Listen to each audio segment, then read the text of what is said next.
जय महाराष्ट्र मित्रांनो, latest government job update तुमच्यासाठी घेऊन आलोय. तुम्ही ते वाचू शकतात. संघ लोकसेवा आयोग म्हणजे युनियन पब्लिक सर्व्हिस कमिशन म्हणजेच UPSC तर्फे जबरदस्त जॉब अपडेट आलाय. आनंदाची गोष्ट आहे.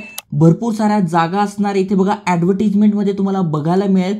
फॉर्म भरणं सुरू झालंय. कशा प्रकारे अप्लाय करायचं ते मी तुम्हाला आजच्या व्हिडिओत सांगणार आहे. प्लस इथे भरपूर साऱ्या जागा आहे. मग कुठल्या पोस्टला अप्लाय करायचं, कारण की तुम्ही ते खाली स्क्रोल केल्यानंतर तुम्हाला डिटेलमध्ये दिसून जाईल. टोटल 457 जागा आहे, जिथे मेल फिमेल दोन्ही अप्लाय करू शकताय. त्यामुळे कशा प्रकारे अप्लाय करायचं, एलिजिबिलिटी क्रायटेरिया काय आहे, एक्झाम सेंटर कोणते आहे, एक्झाम कशी होणार आहे, सगळी माहिती डिटेलमध्ये तुम्हाला समजून सांगतोय. त्यामुळे व्हिडिओ पूर्ण बघा. चॅनलवर नवीन आला असाल, आयकॉनिक मराठी चॅनल सबस्क्राईब केलं नसेल तर करून ठेवा. डेली नवीन नवीन job update, career guidance, business idea, भरपूर साऱ्या अपॉर्च्युनिटीज आणतोय. नक्की सबस्क्राईब करा. चला तर बघूया डिटेलमध्ये.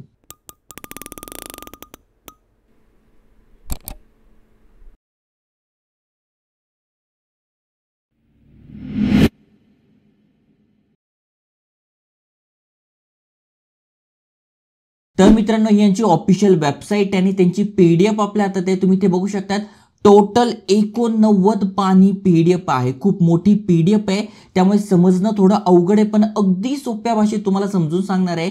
कधी ही नोटिफिकेशन आली आहे? 20/12/2023 ला नोटिफिकेशन आलेली आहे. ओके. आणि कधी शेवटचा दिवस आहे? तर फॉर्म भरण्याची शेवटची तारीख आहे 9 जानेवारी 2023. त्याआधी तुम्हाला हा फॉर्म भरून घ्यायचा आहे. Combined defence services. ओके. आता खाली स्क्रोल केल्यानंतर कशा प्रकारे अप्लाय करायचं, हाऊ टू अप्लाय, तर बघा ही ऑफिशियल वेबसाईट आहे, ज्याची लिंक मी डिस्क्रिप्शनमध्ये टाकून देईल. तिथून तुम्ही अप्लाय करू शकताय. मॉडिफिकेशन कसं करायचं ते पण मी तुम्हाला सांगणार आहे. ओके. अशा प्रकारे इथे डिटेलमध्ये माहिती दिली आहे. अजून एक महत्त्वाची गोष्ट अशी आहे की इथे बघा पेनल्टी फॉर रॉंग आन्सर. जर का तुम्ही चुकीचे आन्सर देताय तर बघा निगेटिव्ह मार्किंग सिस्टीम आहे, हे तुम्हाला लक्षात ठेवायचं आहे. त्यानंतर खाली स्क्रोल केल्यानंतर डिटेलमध्ये पण तुम्हाला बाकीची माहिती बघायला मिळेल. तुम्हाला काही अडचण येते फॉर्म भरताना, काही समजत नाही आहे, तर इथे बघा यांनी टेलिफोन नंबर दिलेले आहे, जे की सकाळी 10 ते 5 वाजेपर्यंत चालू असणार आहे. यावर तुम्ही कॉन्टॅक्ट करू शकता. आणि जेव्हा तुम्ही एक्झामला जाल तिथे मोबाईल फोन बॅन असणार आहे. आता कोणासाठी किती जागा आहे, जसं तुम्ही बघायला गेले इंडियन मिलिटरी अकॅडमीसाठी तुम्ही अप्लाय करताय तर इथे 100 जागा आहे. ओके. त्यानंतर इंडियन नेव्हल अकॅडमीसाठी अप्लाय करताय तर 32 जागा आहे. आणि तुम्ही ते एअरफोर्स अकॅडमीसाठी अप्लाय करताय, पुन्हा 32 जागा आहे. आणि ह्या ज्या जागा आहे ऑफिसर्स ट्रेनिंग अकॅडमी, इथे जर तुम्ही अप्लाय करताय तर 275 जागा आहे.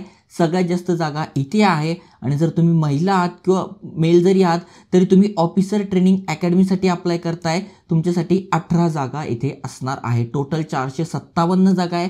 भरपूर साऱ्या जागा आहे. त्यामुळे जर तुम्ही तयारी करता आहात तर नक्की तुम्ही ते अप्लाय केलं पाहिजे. आणि चांगले जॉब वॅकन्सी आहे. ओके. त्यानंतर एक्झाम सेंटर्स कुठे कुठे असणार आहे, जर का तुम्ही महाराष्ट्रातून अप्लाय करताय तर बघा इथे पुण्यामध्ये. ओके.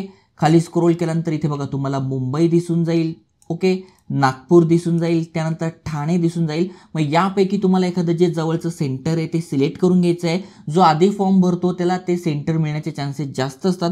त्यामुळे लवकरात लवकर तुम्ही ते फॉर्म भरला पाहिजे. आता जर का इथे आपल्याला अप्लाय करायचं आहे तर त्यासाठी एलिजिबिलिटी क्रायटेरिया काय आहे, तर सगळ्यात आधी आपण भारताचे नागरिक पाहिजे तर आपण आहोत. ओके. त्यानंतर इथे एज लिमिट काय आहे त्याच्याबद्दल पण माहिती दिली आहे. जर तुम्ही फर्स्ट पोस्टसाठी अप्लाय करताय तर तुमचा जन्म 2 जानेवारी 2001 ते 1 जानेवारी 2006 या दरम्यान झालेला पाहिजे. इंडियन नेव्हल अकॅडमीसाठी अप्लाय करताय तर तुमचा जन्म 2 जानेवारी 2001 ते 1 जानेवारी 2006 या दरम्यान झालेला पाहिजे.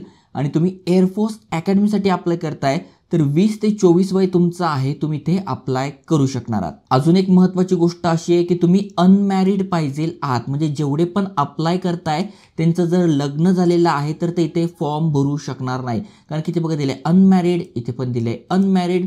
म्हणजे जर का तुम्ही अनमॅरिड आहे, तुमचं लग्न झालं नाही आहे, तर तुम्ही इथे अप्लाय करू शकणार आहात. आणि officer training academy SSC woman non technical course यासाठी फिमेल पण अप्लाय करू शकताय. ओके. त्यानंतर सगळ्यात महत्त्वाचं म्हणजे आता आम्ही एक्झॅक्ट कुठं अप्लाय केलं पाहिजे, जसं की बघा तर बघा पहिलं जे आहे IMA यासाठी तुम्ही अप्लाय करताय तर फक्त डिग्री तुमच्याकडे पाहिजे. मग अनेक जण म्हणतात यार आमचं BA झालेलं आहे, आम्हाला 40% आहे, तर इथे टक्क्यांशी काय मतलब नाही आहे. तुमचं जर ग्रॅज्युएशन डिग्री झालेली आहे तर तुम्ही इथे अप्लाय करू शकणार आहात. फर्स्टसाठी दुसरं तुम्ही इंडियन नेव्हल अकॅडमीसाठी अप्लाय करताय तर इथे तुमची डिग्री पाहिजे इंजिनिअरिंगमधून, म्हणजे तुमचं इंजिनिअरिंग झालं आहे तर तुम्ही इंडियन नेव्हल अकॅडमीसाठी अप्लाय करा. त्यानंतर तुम्ही एअरफोर्स अकॅडमीमध्ये अप्लाय करताय तर इथे पण तुमची डिग्री झालेली पाहिजे, पण तुम्ही 12वीमध्ये असताना म्हणजे तुमचं सायन्स पाहिजे आणि फिजिक्स आणि मॅथमॅटिक्स जर असेल तुमचं तर तुम्ही या एअरफोर्स अकॅडमीसाठी अप्लाय करताय. आता तुम्हाला सोपं झालं असेल, म्हणजे तुमचं प्लेन ग्रॅज्युएशन झालं आहे कुठूनही तर तुम्ही यासाठी अप्लाय करू शकताय.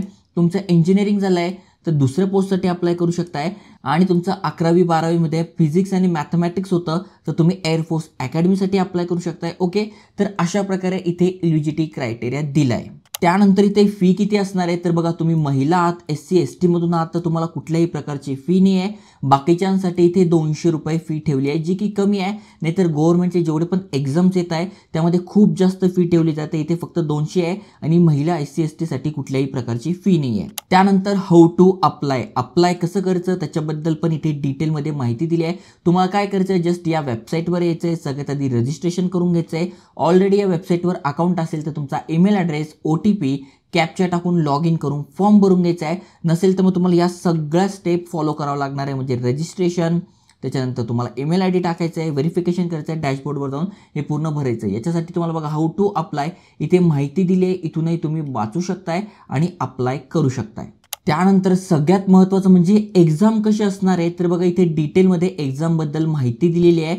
इथे बघा 3 प्रकारचे पेपर होणार आहे, प्रत्येकाला 2 तास तुम्हाला मिळणार आहे आणि ब्लॅक कलरचा बॉल पेन तुम्हाला इथे वापरायचा आहे, जे की PDF मध्ये दिलं आहे. तुम्ही PDF वाचाल तर तुम्हाला इथे दिसून जाईल. जसं की इथे बघा, सगळ्यात पहिला पेपर इंग्लिशचा असणार आहे. ओके, 2 तास मिळणार आहे 100 मार्कासाठी. दुसरा जनरल नॉलेजचा असणार आहे, तो पण 2 तास मिळणार आहे 100 मार्कासाठी. आणि तिसरा एलिमेंटरी मॅथमॅटिक्स असणार आहे, तो पण 2 तास मिळणार आहे 100 मार्कांसाठी. हे जर तुम्ही एक्झाम देताय तर कशासाठी तुम्ही आहे, जसं की Indian military academy, Indian navy academy आणि एअरफोर्स अकॅडमी या तिघांसाठी तुम्ही ही एक्झाम देणार आहात. आणि जर तुम्ही ऑफिसर्स ट्रेनिंग अकॅडमीमध्ये जायचं आहे तुम्हाला, जिथे फिमेल पण अप्लाय करू शकताय, मेल पण अप्लाय करू शकताय, मग यासाठी फक्त 2च तुमच्या एक्झाम होणार आहे, 2च पेपर होणार आहे.